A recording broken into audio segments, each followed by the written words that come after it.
Hello friends नमस्कार स्वागत करुच्ची आपणकर प्रिय study channel BS study circle को। तो बहुत सारा पिला मनरे बर्तमान क्वेश्चन आसूची, बहुत सारा पिला मनरे शंका सृष्टि होची एवं बहुत सारा पिला ओरिड होकर रोचंती, भयभीत होकर रही कहीं आपणकर सुप्रीम कोर्ट को तरफ जो बड़ निष्पत्ति जो ऑर्डर आसी जो ऑर्डर पास होती जोटा कि नहीं बहुत सारा पिला मनरे क्वेश्चन आसूचे और बहुत सारा पिला मेसेज कर बहुत सारा पिला कमेंट कर कि सर ये जो ग्रेजुएशन पिला माने कौन बर्तमान सीटी अप्लाई करें कि ना, ग्रेजुएशन पिला कौन सीटी पढ़ी पारे कि नहीं, यही जो क्वेश्चन आसूची आज भिडियो आज क्लास रे आमे ता उपरे डिस्कशन करबा।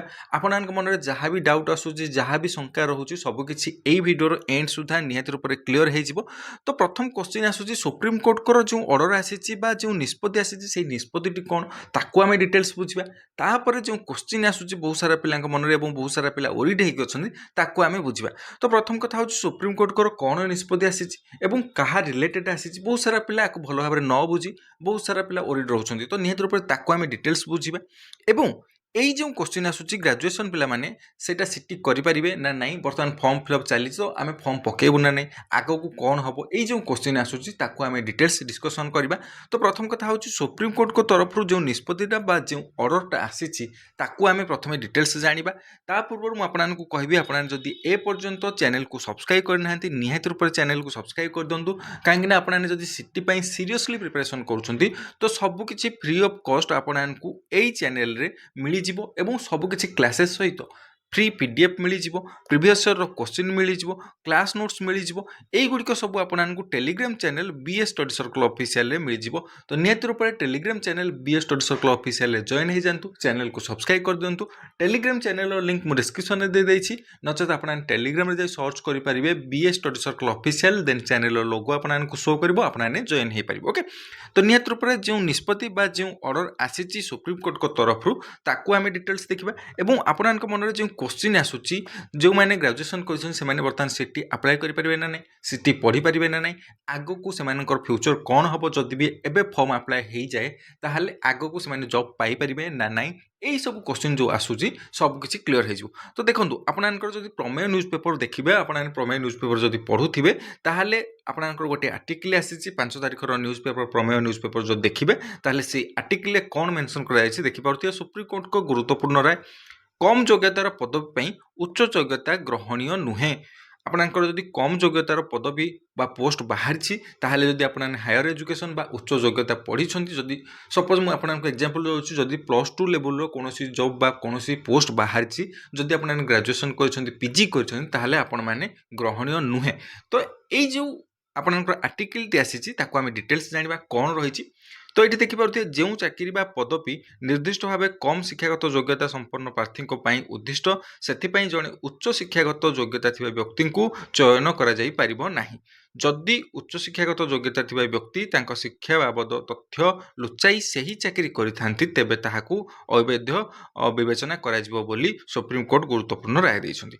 तो यही जो आर्टिकल टी आमे पढ़िले से मेंशन रही कि कम योग्यतार पदवी बा +2 लेवल सपोज बा 10th लेवल गोटे पोस्ट बाहर तो आपने जदि ग्रेजुएशन कर पीजी कर फॉर्म टी अप्लाई करें ना आपटा एलिजिबल हेबो ना। ओके, जदि आपने सपोज पीजी बा ग्रेजुएशन कर 10th लेवल पोस्ट बाहर तो से फॉर्म पकेला बेले जदि ग्रेजुएशन को लुचेकी कि पीजी को लुचेकी केवल 10th सर्टिफिकेट देकी जदि फॉर्म पकेकी आपने करूँ अवैध बा आपनकर डिसमिस कर दिया जिवो। ओके, तापर देखो कौन लिखा जाइए एवं यही जो केसटी बा आपनकर यही जो आपनकर शुणा जाइए जो ऑर्डर दिखाई जो रायटी दि जाइए सेटा खास करके आपनकर गोटे केस रु स्टार्ट होता जोटा कि से जस्टिस थिले अहसानुद्दीन अमानुल्ला एवं जस्टिस आर महादेवन खंडपीठ माड्रास हाइकोर्टर 2025 देइथिबा एक राय को रद्द कर हाइकोर्ट सिंडिकेट बैंक अटेंडेंट चाकरी लगी ग्रेजुएशन डिग्री लुचाई जड़े व्यक्ति पक्षरे फैसला शुणाई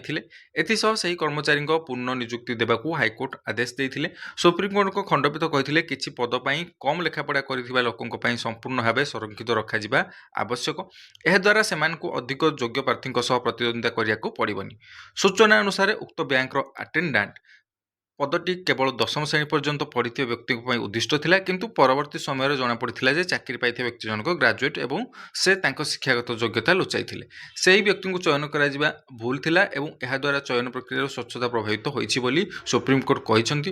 ଅଦାଲତ ସ୍ପଷ୍ଟ କରିଛନ୍ତି ଯେ ସରକାର ଜଣେ ପାରଦର୍ଶୀ ଏବଂ ସମାନ ସୁଯୋଗ ପ୍ରଦାନକାରୀ ନିଯୁକ୍ତିଦାତା ଭାବେ କାର୍ଯ୍ୟ କରିବେ ବୋଲି ଆଶା କରାଯାଏ। ଅଧିକ ଶିକ୍ଷାଗତ ଯୋଗ୍ୟତା ଥିବା ପ୍ରାର୍ଥୀମାନେ କମ୍ ଶିକ୍ଷାଗତ ଯୋଗ୍ୟତାର ଲୋକଙ୍କ ଚାକିରି ନେଇଗଲେ କମ୍ ଯୋଗ୍ୟତାର ଲୋକଙ୍କ ପାଇଁ ସୁଯୋଗ କମିଯିବ। ସରକାରୀ ଚାକିରିରେ ନିଯୁକ୍ତି ସର୍ବଦା ବିଜ୍ଞପ୍ତିତ ଲେଖାଯାଇଥିବା ନିୟମ ଅନୁଯାୟୀ ହେବା ଉଚିତ। ଉଚ୍ଚ ଶିକ୍ଷାଗତ ଯୋଗ୍ୟତା ଥିବା କାରଣରୁ କାହାକୁ କମ୍ ଯୋଗ୍ୟତା ବିଶିଷ୍ଟ ପଦବୀ ପାଇଁ ଆବେଦନ କରିବାର ଅଧିକାର ମିଳିଯାଏ ନାହିଁ। ତ ଦେଖନ୍ତୁ ଏଇ ଯେଉଁ କେସ୍ଟା ବା ଏଇ ଯେଉଁ ରାୟଟା ମିଳିଥିଲା ସେଇଟା ଗୋଟେ ବ୍ୟାଙ୍କର ଆପଣଙ୍କର ହାଇକୋର୍ଟ ସିଣ୍ଡିକେଟ୍ ବ୍ୟାଙ୍କର ଗୋଟେ ଆଟେଣ୍ଡାଣ୍ଟ ପୋଷ୍ଟ ଯେଉଁଟାକି 10th ଲେଭେଲର ପୋଷ୍ଟ ଥିଲା, ସେଥିରେ ଜଣେ ଗ୍ରାଜୁଏଟ୍ ପିଲା ଆପଣଙ୍କର ଜବ୍ କରିଥିଲା। ତାର ନେଇକି ଆପଣଙ୍କର କେସ୍ ଫାଇଲ୍ ହେଇଥିଲା ଏବଂ ସେଥିରେ ମଧ୍ୟ ପରେ ସେଇଟା କ୍ୟାନସଲ୍ ହେଇଯାଇଥିଲା।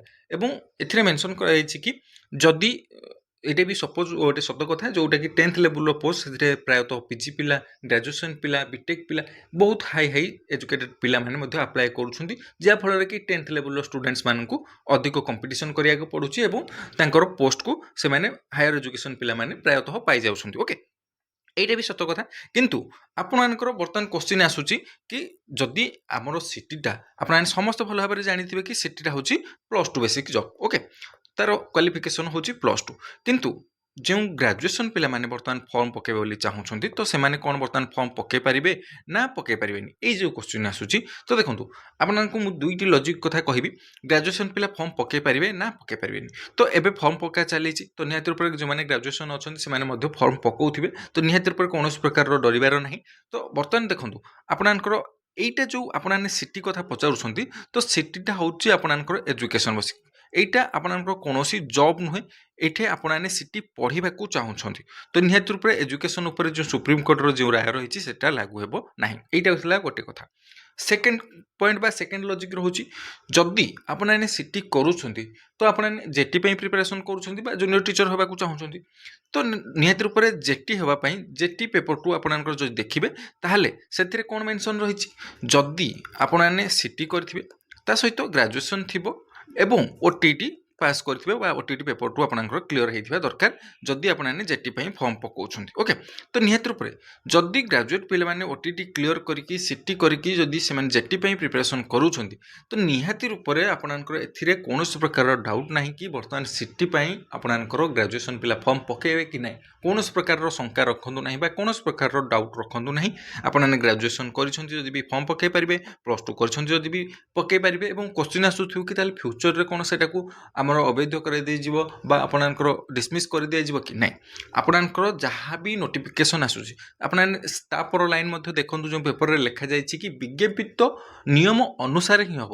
ତ ଦେଖନ୍ତୁ ଆପଣଙ୍କର ବିଜ୍ଞପ୍ତିତ ଯାହା ବି ରହୁଛି ଜୁନିୟର ଟିଚରର, ସେଥିରେ ମଧ୍ୟ ମେନସନ୍ କରାଯାଇଛି ଯେଉଁମାନେ ସିଟି କରିଥିବେ ତା ସହିତ ଗ୍ରାଜୁଏସନ୍ କରିଥିବେ, ଓଟିଟି କ୍ଲିୟର କରିଥିବେ, ସେମାନେ ମଧ୍ୟ ସେଥିପାଇଁ ଆପଣଙ୍କର ଫର୍ମ ପକାଇ ପାରିବେ। ତ ନିହାତି ରୂପରେ ଅବଭିୟସଲି କଥା, ଯଦି ଗ୍ରାଜୁଏସନ୍ ପରେ ସିଟି ଫର୍ମ ପକାଇଛନ୍ତି, ସିଟି କରିଛନ୍ତି, ତାହେଲେ ସିଟି ସହିତ ଗ୍ରାଜୁଏସନ୍ ସହିତ ଓଟିଟି ପାସ୍ କରିଛନ୍ତି, ତ ନିହାତି ରୂପରେ ତା ସହିତ ଆପଣମାନେ ଏଲିଜିବୁଲ୍ ହେଇଗଲେ। ତ ନିହାତି ରୂପରେ ସୁପ୍ରିମକୋର୍ଟର ଏଇ ଅର୍ଡ଼ରଟି କିଛିଟା ପୋଷ୍ଟ ପାଇଁ ଆପଣଙ୍କ 10th ଲେଭେଲ୍ ହେଉ କିମ୍ବା 12th ଲେଭେଲ୍ ହେଉ, ଯେଉଁମାନେ ଛୋଟ ଛୋଟ ପୋଷ୍ଟ, ଯେଉଁମାନେ କିରାଣୀ ପୋଷ୍ଟ, ପିଅନ ପୋଷ୍ଟ, ଏଇସବୁ ପୋଷ୍ଟ ପାଇଁ ଏଲିଜିବୁଲ୍ ରହିବ। ଆପଣଙ୍କର ସିଟିଟା ଗୋଟେ ଏଜୁକେସନ୍ ବେସିସ୍, ତ ନିହାତି ରୂପରେ ପଢ଼ାପଢ଼ି ପାଇଁ ସେମାନେ କେବେ ବି ଆପଣଙ୍କର ଚେଞ୍ଜ କରିବେନି ବା ଆପଣଙ୍କର ଏଥିରେ କୌଣସି ପ୍ରକାରର ଅସୁବିଧା ହେବ ନାହିଁ। ତ ସିଟି ଏଠି ପଢ଼ିବା ପାଇଁ ଆପଣମାନେ ଯାଉଛନ୍ତି, ନୁହେଁ କି ଜବ୍ କରିବା ପାଇଁ। ଓକେ, ତ ନିହାତି ରୂପରେ କୌଣସି ପ୍ରକାରର ଅସୁବିଧା ହେବନି। ଯେଉଁମାନେ ଓରିଡ୍ ରହୁଥିଲେ ସେମାନଙ୍କୁ କହିଦେବି, କୌଣସି ପ୍ରକାରର ବ୍ୟସ୍ତ ହେବାର ଆବଶ୍ୟକତା ନାହିଁ। ଯେବେ ବି ଯାହା ବି ଯଦି ଅନ୍ୟ କୌଣସି ନୋଟିଫିକେସନ୍ ବା କୌଣସି ପ୍ରକାରର ଅପଡ଼େଟ୍ ଆସେ ତ ନିହାତି ରୂପରେ ମୁଁ ଆପଣଙ୍କୁ ଜଣାଇଦେବି। ତ ତା ପୂର୍ବରୁ ଆପଣଙ୍କୁ କହିବି ଚ୍ୟାନେଲକୁ ସବସ୍କ୍ରାଇବ୍ କରି ରଖିଦିଅନ୍ତୁ, ଆପଣମାନେ ସବୁକିଛି ଅପଡ଼େଟ୍ ପାଇପାରିବେ। ଓକେ, ତା ସହିତ ମୁଁ ଆପଣଙ୍କୁ କହିବି ଯେଉଁମାନେ ବି ପ୍ରିପାରେସନ୍ କରୁଛନ୍ତି ଜୋରଦାରରେ ପ୍ରିପାରେସନ୍ କରନ୍ତୁ, କୌଣସି ପ୍ରକାରର ଅସୁବିଧା ନାହିଁ। ଯଦି ଅନ୍ୟ କୌଣସି କ୍ୱେଶ୍ଚିନ୍ ବା ଅନ୍ୟ କୌଣସି ଡାଉଟ୍ ଆସୁଛି ବା ମନରେ କୌଣସି ପ୍ରକାରର କ୍ୱେରି ଆସୁଛି, ନିହାତି ରୂପରେ ମୁଁ ଆପଣଙ୍କୁ କହିବି କମେଣ୍ଟ ସେକ୍ସନରେ ଆପଣମାନେ ପଚାରି ପାରିବେ। ମୁଁ ସବୁବେଳେ କହିଛି କମେଣ୍ଟ ସେକ୍ସନ सेक्शन आपणकर कमेंट सेक्शन ओपन रही आप जहाँ भी कमेंट करेंगे आपको निहाती रूप में रिप्लाई देवाक ट्राए करुँची ओके। तो निहाती रूप में आशा करुँच सबकिछि डाउट क्लीयर हो जाए जो सुप्रीम कोर्टर जो ऑर्डर आसी ताकूक जो मैंने ओरिड रोते से आपको आशा करुँच सबकिछि डिटेल्स बुझे पारि। तो निहाती रूप में किछिटा पोस्ट पर आपणकर रही सब क्राइटेरिया किंतु एपर्यंत कौन प्रकार स्पेसिफिक अपडेट सुप्रीम कोर्ट को तरफ आसीनी क्यों पोस्ट पर कौन रही जदि भी चेंज हुए फ्यूचर रे चेंज हुए आपण कौन प्रकार असुविधा नहीं प्रेजेंट टाइम रे जहाँ भी रही आपने से अनुसार काम करिया उचित एवं फ्यूचर रे कौन हम जहाँ भी अपडेट आसो मुझे निहाती रूप में जनईदेवी ओके। किंतु मुझे कहबी निहाती रूप में कौन प्रकार भय ना कौन प्रकार डर ना आप फॉर्म पकातु और परीक्षा दिंतु आपं जॉब रे कौन प्रकार असुविधा हे ना ओके। आशा करुँच सबकिछि डाउट क्लीयर हो जाइथिबो। तो समस्त को मो तरफ all the best thank you very much to all of you. जय जगन्नाथ समस्त भल रुहतु समस्त खुशी रुहतु और चैनल को नुआ करके विजिट करथिले निहाती रूप में सब्सक्राइब कर दियंतु ओके।